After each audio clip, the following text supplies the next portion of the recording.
Precursorii anticristului. Cine sunt ei? Hitler, Stalin, Mao Zedong, Mussolini și alți lideri, ale căror regimuri politice au devenit cele mai sângeroase din toată istoria omenirii. Cu toții au avut ceva în comun, credința devotată în evoluție, care i-a făcut să-i vadă pe oameni ca pe niște animale ce pot fi sacrificate.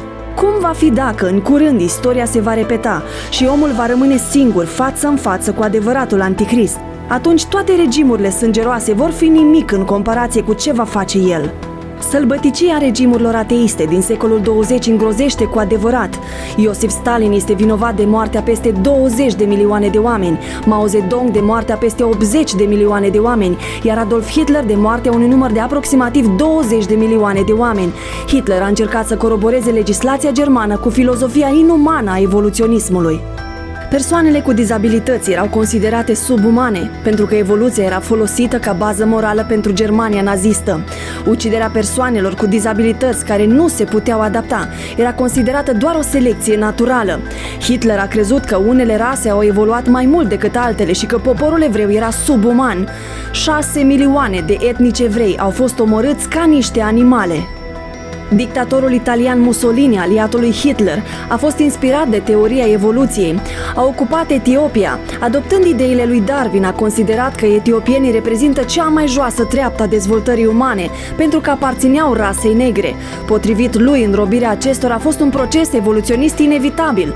Dictatorul a crezut că națiile evoluează cu ajutorul războaielor.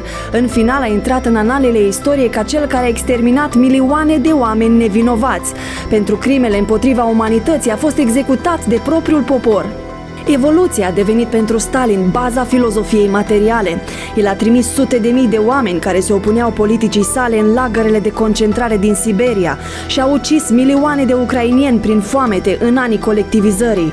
Stalin a spus: există 3 lucruri pe care le facem ca să inducem în eroare pe seminariștii religioși.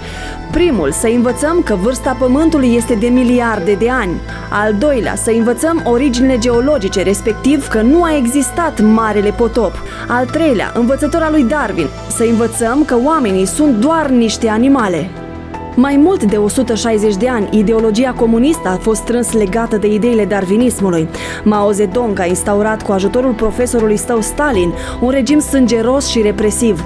Baza ideologică a regimului său, socialismul chinez, s-a fondat pe teoria evoluției. În Cambodgia, regimul Khmerilor Roșii a masacrat și exterminat peste 1/3 din populația țării. Oamenii au fost omorâți chiar și pentru că, în condiții de foamete, au luat câteva boabe din fermele colective.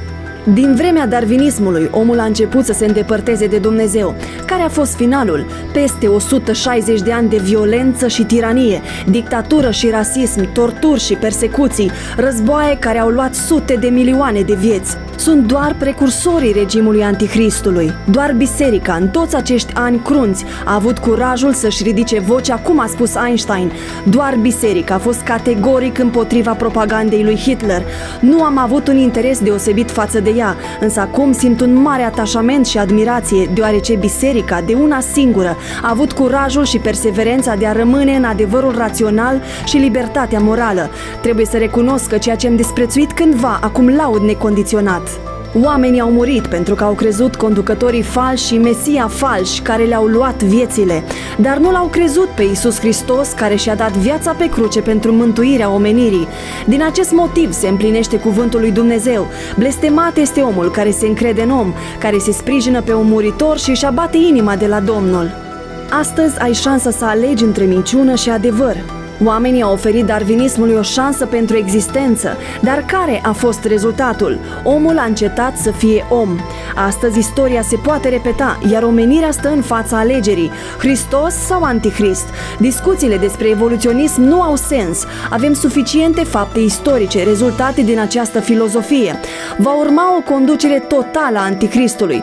O mustrare pătrunde mai mult pe omul priceput decât 100 de lovituri pe cel nebun, spune Biblia. Alege!